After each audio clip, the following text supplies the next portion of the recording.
जय श्री कृष्ण, जय राधे राधे। एक पुरानी कविता। लहरों से डर कर, ओ लहरों से डर कर, नौका पार नहीं होती, कोशिश करने वालों की कभी हार नहीं होती। लहरों से डर कर नौका पार नहीं होती, कोशिश करने वालों की कभी हार नहीं होती। कोशिश करने वालों की कभी हार नहीं होती। नन्ही चींटी जब दाना लेकर के चलती है, चढ़ती दीवारों पर वो सौ बार फिसलती है। एक नन्ही सी चींटी दाना लेकर जब चलती है, दाना लेकर जब चलती है, चढ़ती दीवारों पर वो सौ बार फिसलती है। मन का विश्वास रगों में, हे मन का विश्वास रगों में, ये साहस भरता है, ये साहस भरता है। चढ़कर गिरना गिर कर चढ़ना नहीं ये करता है, चढ़कर गिरना गिर कर चढ़ना नहीं ये करता है। कोशिश करने वालों की कभी हार नहीं होती, लहरों से डर करके नौका पार नहीं होती। लहरों से डर करके नौका पार नहीं होती।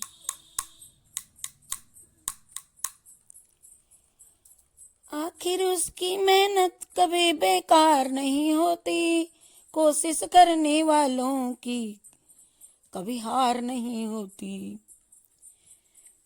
कोशिश करने वालों की कभी हार नहीं होती। लहरों से डर करके किश्ती पार नहीं होती।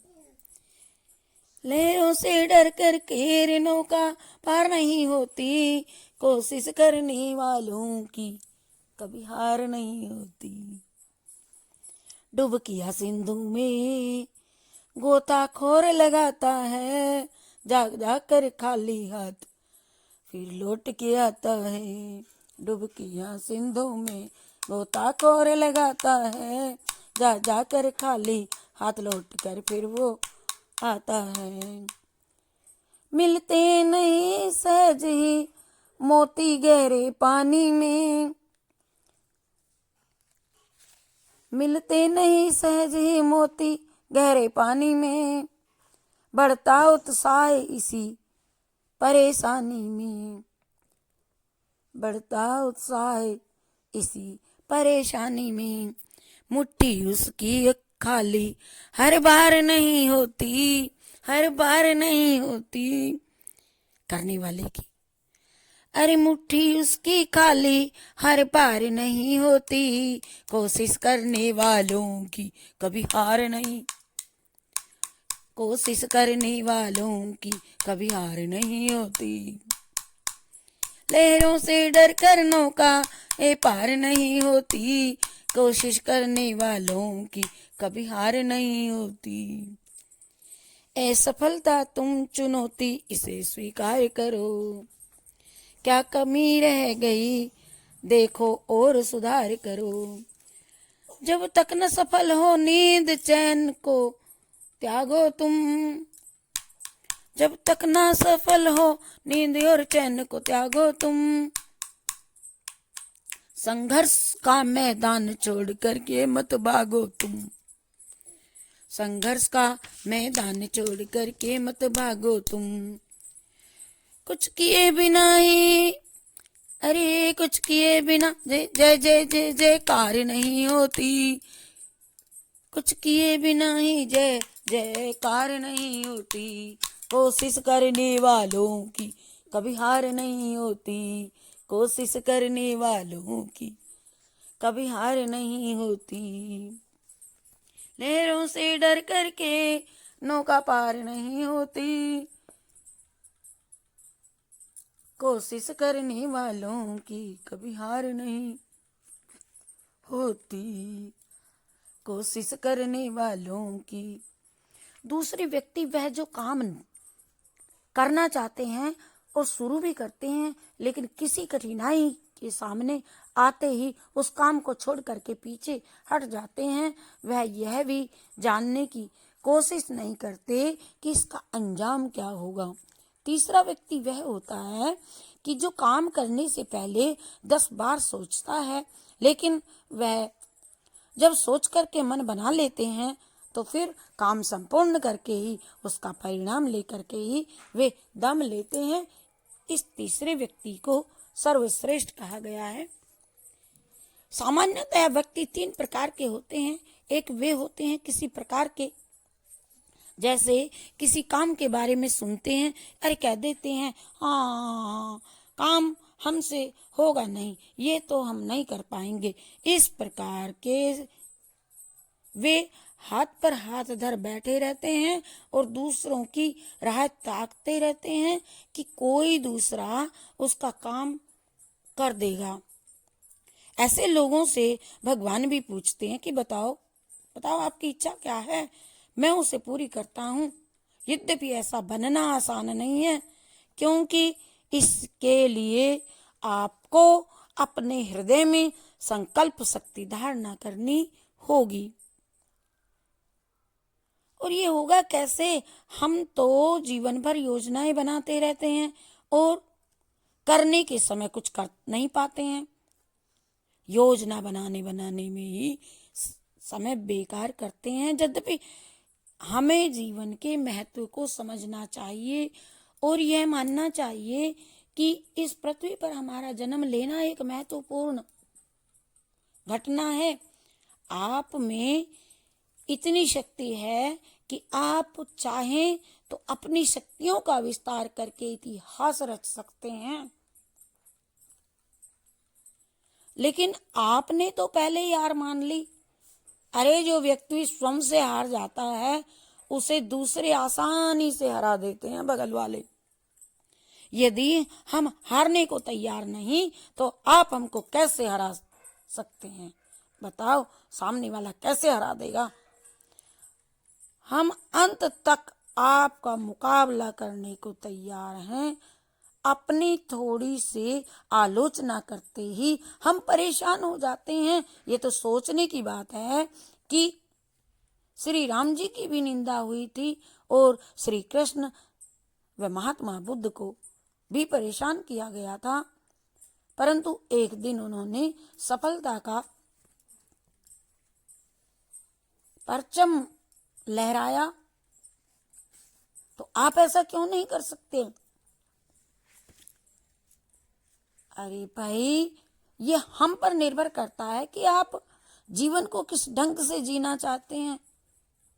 आशय यह है कि आप संतुलित रूप से अपना जीवन संचालित करना चाहते हैं या फिर असंतुलित या अमर्यादा रूप से जीवन जीना चाहते हैं। आप मर्यादा के द्वारा हम वास्तविक जीवन मूल्यों को प्राप्त करने में सफल हो जाते हैं।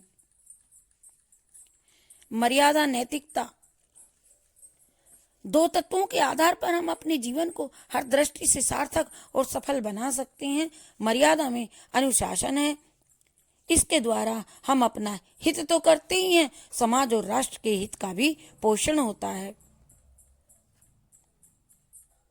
मर्यादित व्यक्ति सभी क्षेत्रों में सफलता प्राप्त करता है और अनैतिक व्यक्ति जीवन को नरक बना देता है। अपना तो बनाता है और पास वालों का भी बना देता है। मानव तन अत्यंत दुर्लभ है। यदि हमने सावधानी से इसका उपयोग नहीं किया तो यह व्यर्थ हो जाएगा। मर्यादा के द्वारा हम एक ऐसा संसार रचते हैं जिसमें आस्था है, अध्यात्म है, विश्वास है, सफलता है और सार्थकता है। ये सब चीजें ना हो तो भी हम कभी जीवन मूल्यों को समझ नहीं सकते हैं।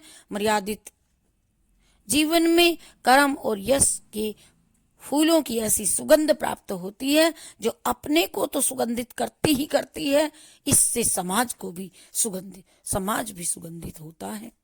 मर्यादित कोई भी देश प्रगति के पथ पर कभी अग्रसर हो सकता है जब वहां के नागरिक मर्यादित आचरण में हों।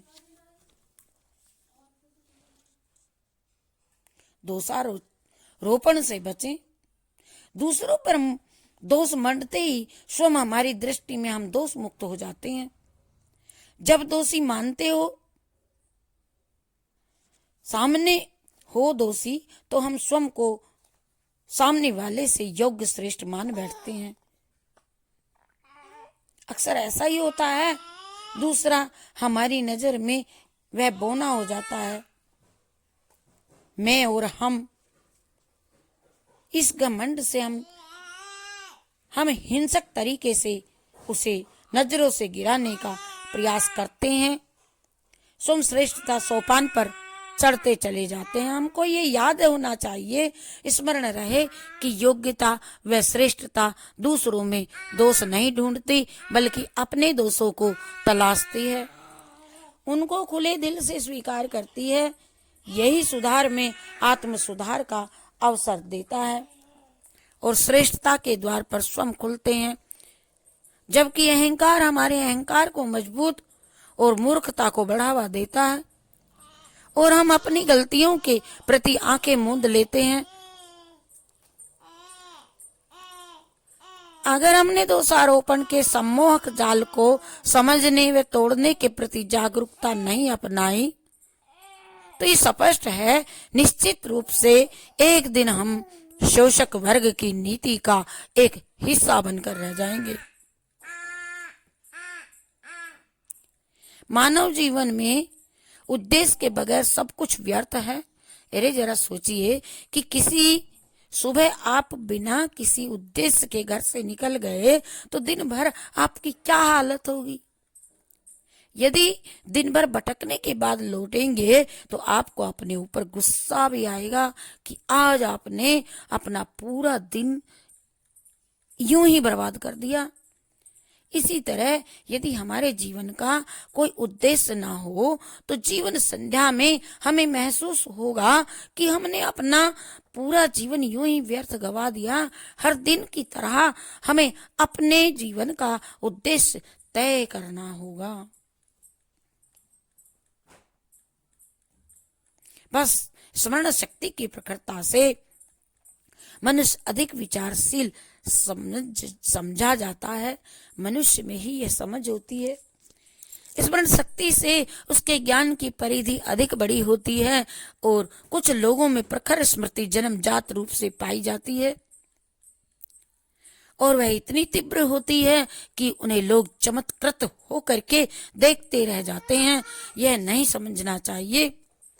ये तो समझा जाना चाहिए कि विशिष्ट क्षमता कोई जन्मजात देवीय वरदान है। मैं बागेश्वर के लिए कह रही हूं, यह अनेक सामाजिक क्षमताओं के सदृश एक ऐसी सामर्थ्य है जिसे प्रयत्न पूर्वक आसानी से बढ़ाया जा सकता है। जिस बात पर अधिक ध्यान दिया जाता है वह स्वभावतः विकसित होने लगती है। करते करते करते यदि किसी प्रकरण को तन्मयता के साथ एकाग्र होकर के देखने समझने का प्रयास किया जाए तो उसकी छवि देर तक मस्तिष्क में बनी रहती है। 90%।